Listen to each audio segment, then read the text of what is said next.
Red టీవీలో మీ వ్యాపార ప్రకటనల కోసం ఈ నంబర్ ని సంప్రదించండి 6281747728. Hi viewers, welcome to our channel. ప్రస్తుతం మనతో పాటు జై భారత్ నేషనల్ పార్టీ అధికార ప్రతినిధి వినుకొండ కోఆర్డినేటర్ చిరంజీవి నాయక్ గారు వారితో ఒకసారి మాట్లాడదాం. సార్ నమస్కారం. సార్ నమస్తే. జై భారత్ అండి. సార్, రఘురామకృష్ణరాజు గారు మరి మొన్నటి వరకు కూడా వైసీపీలో ఒక రెబల్ ఎంపీగా ఉన్నారు. అందులో ఉండి కూడా వైసీపీ ఎన్నో విమర్శలు చేయడం చూసాం.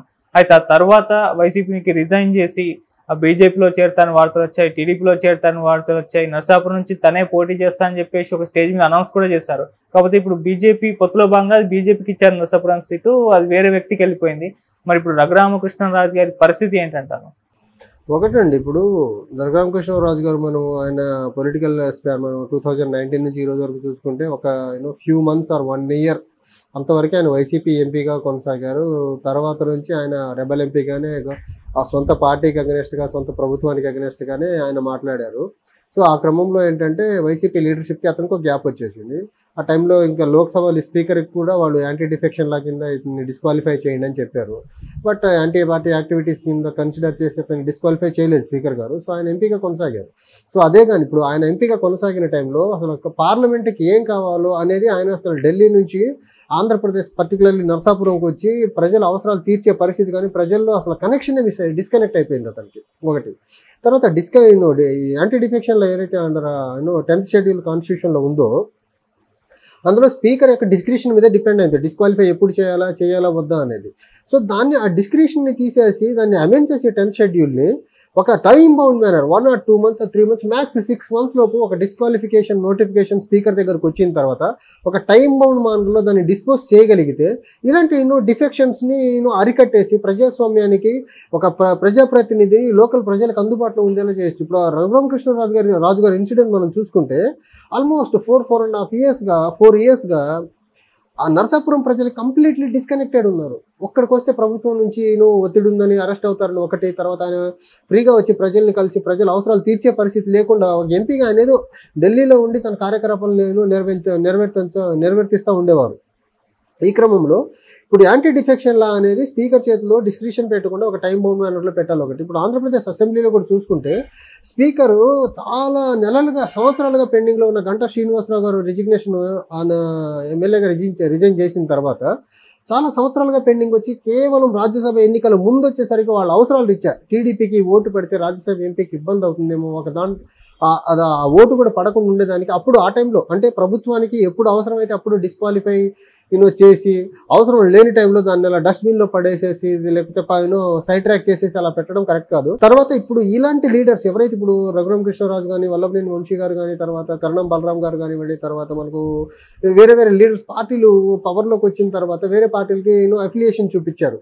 ఇలా ఒక వ్యక్తి చుట్టూ రాజకీయాలు పవర్ఫుల్ లీడర్స్ మీద యాంటీ డిఫెక్షన్ లా అనేది చూపించక యాక్షన్ తీసుకోకపోవడం కూడా ఒక రకంగా ప్రజాస్వామ్యంలో దాన్ని ఏమంటారు, ఒక వ్యక్తి ఆరాధన కావచ్చు, లేకపోతే ఒక వ్యక్తికి భయపడి ఒక డెసిషన్ తీసుకోకుండా ఇనాక్టివ్ మోడ్లో ఉంచడం కూడా అది కరెక్ట్ కాదు. తద్వారా ఏంటంటే కాన్స్టిట్యున్సీ లో ప్రజలు ఇబ్బంది పడతారు. ఇప్పుడు వల్లభనేని వంశీ గారి మన ఇన్సిడెంట్ మనం చూసుకుంటే ఆయన టీడీపీ నుంచి ఎన్నికయ్యారు. టీడీపీ క్యాడర్ ఆయన్ని సపోర్ట్ చేసింది. ఆయన వైసీపీకి లాయల్ అయిపోయారు. టీడీపీ అక్కడ ఆయనకు ఇష్టపడి ఆయన కోసం కష్టపడి ఓట్లు వేసిన ప్రజల పరిస్థితి ఏంటి? ఆయన స్వార్థం ఆయన చూసుకొని పార్టీ మారిపోయారు. అక్కడ ఓటర్ల పరిస్థితి ఏంటి? కాన్స్టిట్యున్సీ ప్రజల పరిస్థితి ఏంటి? ఆయనతో పాటు కొంతమంది ఆయన వెళ్ళిన పార్టీ నచ్చి రావచ్చు, నచ్చకపోతే రాకుండా ఉండొచ్చు. రానున్న పరిస్థితి ఏంటి? సో ఇలాంటి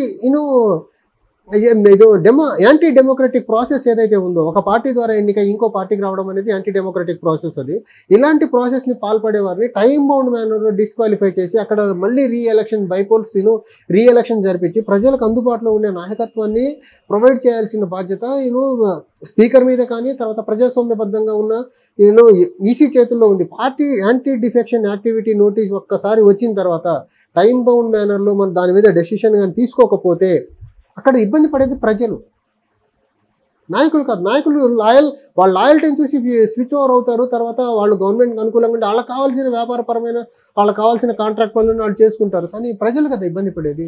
సో ఇలాంటి యాంటీ డెమోక్రటిక్ ప్రాసెస్ని అరికట్టేదానికి అది మన 10th షెడ్యూల్ ఆఫ్ ది కాన్స్టిట్యూషన్ని అమెండ్ చేసేసి టైం బౌండ్ మేనర్లో డెసిషన్ తీసుకునేలా ఉంటే బాగుంటుంది. ఓకే, అంటే ఇప్పుడు మరి రఘురామకృష్ణరాజు గారు అక్కడ పోటీ చేసినా గెలవలేని పరిస్థితి ఆయన తెచ్చుకున్నారంటారు. అంటే పోటీ చేసినా గెలవలేని పరిస్థితి తెలియదు, కానీ ఒకటైతే ఒక విషయంలో ఒక జగన్మోహన్ రెడ్డి గారు సక్సెస్ అయ్యారని చెప్పొచ్చు. ఆయనకు సీట్ రాకుండా ఆయన బాహటంగా కొన్ని నెలలుగా సంవత్సరాలుగా చెప్తా ఉన్నారు, కూటమి నుంచి ఆ నరసాపురం సీట్ ఎవరు తీసుకుంటే ఆ కూటమి తరఫున నేనే పోటీ చేస్తానని చెప్పారు ఆయన. సో కూటమి తరఫున నరసాపురం సీట్ ఇప్పుడు బీజేపీకి లేదు, ఆ బీజేపీ సీట్ వేరే వాళ్ళకి ఇచ్చారు. అంటే లాబింగ్లో వైసీపీ పార్టీ ఖచ్చితంగా అప్పర్ హ్యాండ్ సాధించింది అతని మీద. ఓకే, ఎవరైతే ఇన్ని రోజులు ఆయనకు బాహటంగాను సపోర్ట్ చేశారో, ఎన్ని మీడియాలు అతనికి అంతలా కవరేజ్ ఇచ్చాయో, వాళ్ళందరూ ఈరోజు రఘురామకృష్ణరాజు గారికి సీట్ ఇవ్వాలని ఏ పార్టీల కోసం అయితే ఆయన పనిచేశారో, ఒక పార్టీ తరఫున గెలిచి ఇంకో పార్టీ కోసం ఆయన పనిచేశారో, సొంతగా ఎలక్ట్ అయిన పార్టీని డ్యామేజ్ చేసే పనులు అయితే ఏవైతే చేశారో, వాళ్ళు మాకు డ్యామేజ్ జరిగిందని వాళ్ళు సీట్ రాకుండా అడ్డుకోగలిగారు. ఎవరి కోసం అయితే ఆయన నిలబడగలిగారు, డైరెక్ట్గానే నిలబడగలిగారు, వాళ్ళు ఆయనకు సీట్ ఇచ్చి ఆయన కోసం నిలబడే పరిస్థితి ఉందా? ఏ మీడియా హౌస్లో అయితే ఆయనకి పైకి లేపాయో, ఈరోజు ఆ మీడియా హౌస్లో ఇతనికి సీట్ ఇవ్వాలని చెప్పగలిగే ఒక సాహసం చేయగలవా? ఇప్పుడు చూసుకుంటే ఆల్మోస్ట్ ఆంధ్రప్రదేశ్లో అసెంబ్లీ తర్వాత పార్లమెంట్ స్థానాలు ఆ కూటమి తరఫున కూడా ఆల్మోస్ట్ డిక్లేర్ చేసేసారు. ఇప్పుడు ఈయనకి ఎక్కడ అకామిడేట్ చేయగలరు ఆ కూటమి తరఫున? బీజేపీ అయితే డిక్లేర్ చేసే పరిస్థితి లేదని క్లియర్ అయిపోయింది మనకు. ఇప్పుడు టీడీపీ జనసేన రెండు ఉన్నాయి. టీడీపీ జనసేనకు ఆయన లాయల్టీని ఓపెన్గానే చూపించారు. ఇప్పుడు ఈ క్రమంలో టీడీపీ కానీ జనసేన కానీ ఆయన సైడ్ అసలు ఏమాత్రం కొంచెం అన్నా ఇన్ రిటర్న్ లాయల్టీ చూపించగలరా? చూపించే పరిస్థితి ఉందా? సో వ్యక్తి పూజ మానేసి ప్రజాస్వామ్యంలో ప్రజల కోసం పనిచేసి ఉంటే రఘురామకృష్ణరాజుకి ఈరోజు ఈ పరిస్థితి ఉండేది కాదు. ఆయన పర్సనల్ వెంజెన్స్ ఒకటి, తర్వాత వేరే పార్టీల మీద, మా పార్టీ లీడర్షిప్ మీద వ్యక్తి పూజ చాలా అద్భుతంగా ప్రదర్శించారు. ఆయన ప్రదర్శించడం వల్ల అల్టిమేట్గా డ్యామేజ్ ఎవరికి జరిగింది? ఒకటి, ఆ కాన్స్టిట్యున్సీలో ఈయన ఎంపీగా ప్రాపర్గా పని చేయలేకపోయారు, ప్రజలతో కనెక్టెడ్గా లేకుండా ఉండిపోయగలిగారు. ఏదన్నా ఫోన్లో టచ్లో ఉండుంటారు, కానీ డైరెక్ట్ పబ్లిక్ కాంటాక్ట్ మిస్ అయిపోయారు, పబ్లిక్ డెవలప్మెంట్కి దూరంగా అయిపోయారు, అల్టిమేట్గా ఆయన ఎంపీ సీటుకి దూరం అయిపోయారు కదా. సో వ్యక్తి పూజ అనేది ప్రజాస్వామ్యంలో చాలా డేంజర్ అండి. అది ఏ పార్టీలో ఉన్నా ఉండేవండి. వ్యక్తి పూజ సైడ్కి ఒక లీడర్షిప్ వెళ్తుంది అంటే ఆ పార్టీకి మంచిది కాదు, రాష్ట్రానికి మంచిది కాదు. సో ఆంధ్రప్రదేశ్లో ఈ కల్చర్ మారాలి. పొలిటికల్గా వ్యక్తి పూజ అనే కల్చర్కి చాలా దూరం జరగాలి. ఇంకా right from voter to leadership అండి. పర్టికులర్ లోకల్ లెవెల్లో ఉండే లీడర్కి అంత వ్యక్తి పూజ చేయని అవసరంలా. అంత వ్యక్తి పూజ చేస్తే డెవలప్మెంట్ పరంగా ఎక్కడుంది మీ నియోజకవర్గం కానీ మీ గ్రామం కానీ? అంతలా ఆరాధిస్తారు కదా పర్టికులర్ లీడర్ని. మీకు విలేజ్కి కావాల్సిన బేసిక్ నీడ్స్ అన్నీ అందుతున్నాయి ఆ టైంలో? అందవు కదా. అలాంటి లీడర్స్ మీద వ్యక్తి పూజ ఎందుకు? వ్యక్తి పూజ వల్ల నష్టపోయేది ప్రజలు, ఇండివిజువల్స్. పార్టీ లీడర్స్ టాప్ లెవెల్లో ఉండేవాళ్ళు బాగానే ఉంటారండి. అల్టిమేట్గా వ్యక్తి పూజతో నష్టపోయేది ప్రజలు, రాష్ట్రం. సో దాన్ని అడ్డుకట్ట వేయాలంటే ఖచ్చితంగా 10th షెడ్యూల్ని అమెండ్ చేసేసి టైం బౌండ్ మేనర్లో స్పీకర్ దాని మీద డెసిషన్ తీసుకోవాల్సిన వెసులుబాటుని కల్పించాల్సి ఉందండి రాజ్యాంగపరంగా. ఓకే, ఇక మీరు మొదట అన్నారు జగన్ గారు సక్సెస్ అయ్యారు అని. అంటే టీడీపీ జనసేన బీజేపీ 3 కూటమిలో ఉన్నాయి. అటువంటప్పుడు రఘురామకృష్ణరాజు గారికి సీట్ ఇవ్వకుండా జగన్మోహన్ రెడ్డి గారు ఇన్ఫ్లుయెన్స్ చూపించారు బీజేపీ పైన అని అంటారా? అంతే కదండి. ఇప్పుడు ఆ సీటు బీజేపీ గట్టిగా అడిగేలా చేసుకోగలిగారు.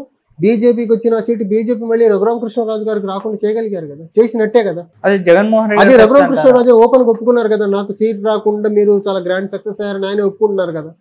నేను చెప్తున్న మాట కదా, ఆయన ఒప్పుకున్నారు అది. ఓకే, అంటే దీని ప్రకారం బీజేపీ వైసీపీ మన కుమ్మక్క అయ్యాయా? అంటే ఒకటండి, 2019 నుంచి 2014 నుంచి వైసీపీకి ఉన్న రాజ్యసభ తర్వాత లోక్సభ ఎంపీలు ఏనాడు కూడా బీజేపీకి అగెనెస్ట్గా చట్టసభల్లో, పర్టికులర్లీ లోక్సభ రాజ్యసభల్లో ఏ ఒక్కరోజు కూడా బీజేపీకి వ్యతిరేకంగా ఒక ప్లకార్డు పట్టుకొని స్లోగన్స్ ఇవ్వడం చేయలేదు. బీజేపీ తీసుకొచ్చిన అత్యంత దుర్మార్గమైన చట్టాలు, రైతు వ్యతిరేక చట్టాలని సపోర్ట్ చేసింది. సిఏఏ లాంటి చాలా డేంజరస్ చట్టాన్ని కూడా సపోర్ట్ చేసింది. యూ నేమ్ ఎనీ ఫెడరల్ స్ట్రక్చర్ని డిస్టర్బ్ చేసే చట్టాలు తీసుకొచ్చినా సపోర్ట్ చేసింది. సో వాళ్ళు తీసుకొచ్చిన ప్రతి చట్టాన్ని సపోర్ట్ చేసినప్పుడు వాళ్ళు జగన్మోహన్ రెడ్డిని కాదని ఎందుకు అనుకుంటారు? అసలు గత 10 సంవత్సరాలలో బీజేపీ కేంద్రంలో ప్రభుత్వంలో ఉండి తీసుకొచ్చిన ప్రతి అంశాన్ని పార్లమెంట్లో సపోర్ట్ చేసింది. బీజేపీ నిలబెట్టిన 2 సార్లు ఇద్దరు రాష్ట్రపతులు 2 ఉపరాష్ట్రపతులకి మద్దతు ఇచ్చిన పార్టీ వైఎస్ఆర్సీపీ. సో ఇన్ని రకాలుగా అన్కండిషనల్గా బీజేపీకి ఒక లాయల్ పార్ట్నర్గా ఉన్నప్పుడు వాళ్ళు వైసీపీ మాట ఎంతో కొంత వింటారు కదా. వీళ్ళు కూడా మేము ఇన్ని రకాలుగా సహకరిస్తున్నాం, మా కోసం ఒక పని చేయండి అని అడుగుతారు కదా వాళ్ళు. సో బీజేపీ వైఎస్ఆర్సీపీ మధ్య క్విడ్ ప్రోకో మెకానిజం చాలా బలంగా ఉంది. మీకోసం మేము ఇది చేస్తాం, మా కోసం మీరు ఇది చేయండి. ఈ ప్రాసెస్లో రాష్ట్రం ఎటు గందరగోళం పాలైనా పర్లేదు, రాష్ట్ర ప్రజలు ఎటుపోయినా పర్లేదు అని దాన్ని ఒక అండర్స్టాండింగ్తో రాష్ట్రం యొక్క ఇంట్రెస్ట్ని పక్కన పెట్టేసేసి వైసీపీ పార్టీ యొక్క ఇంట్రెస్ట్లతో బీజేపీతో సఖ్యతగా ఉంటున్నారు వాళ్ళు. ఓకే. సో అంటే ఇప్పుడు బీజేపీ అభ్యర్థులు, ఎమ్మెల్యే అభ్యర్థులు చూసుకుంటే చాలా వీక్ గా ఉన్నారు, కేవలం వైసీపీ పార్టీని గెలిపించడానికి మాత్రమే ఉన్నారు, ఒక విమర్శ అయితే వచ్చింది. ఆంధ్రప్రదేశ్ ప్రజల్లో తర్వాత పొలిటికల్ అనలిస్టుల దగ్గర నుంచి మనం చాలా ఆఫెన్ గా వింటున్నమాట, బీజేపీ చేస్తున్న ప్రతి మూవ్ అది వైసీపీకి అనుకూలంగా ఉండేదానికే చేస్తుందనేసి క్లియర్గా అర్థమవుతుంది.